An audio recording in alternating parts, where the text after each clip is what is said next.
Hi అండి. ఇప్పుడు మనకు మరి థర్డ్ పీరియడ్కి వచ్చాము. చూడండి,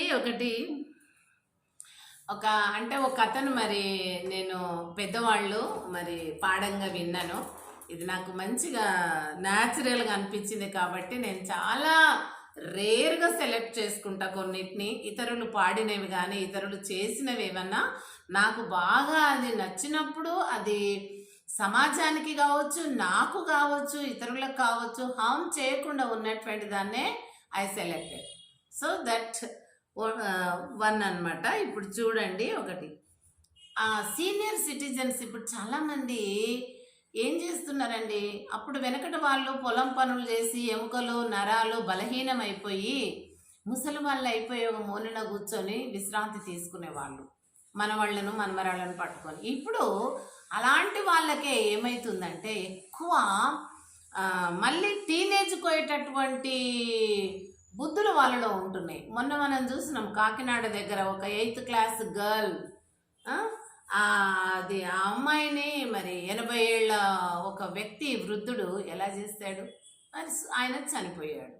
కానీ ఆ అమ్మాయిని అలా చెయ్యడము, ఆయన చనిపోవడము ఏంది, ఒకరి జీవితం పాడు చేసి ఆయన జీవితం అంతా అయిపోయింది. కానీ ఆ అమ్మాయి జీవితానికైతే మరి రూపు లేకుండా చేసిపోయాడు. ఇది ఇలా బాగుంటుందా?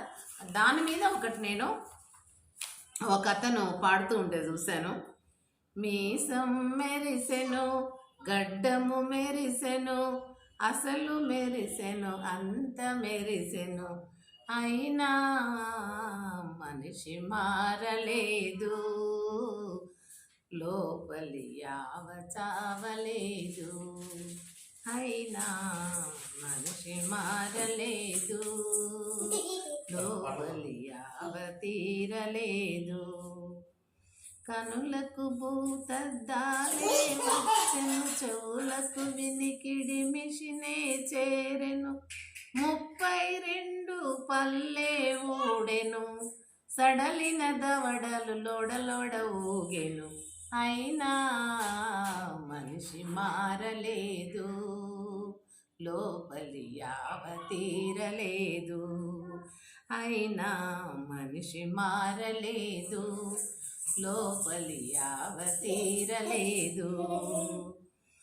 ఈ రకంగా మరి ఇంకా కొంచెం ముందు నెక్స్ట్ పీరియడ్లో చెప్పుకుందాము.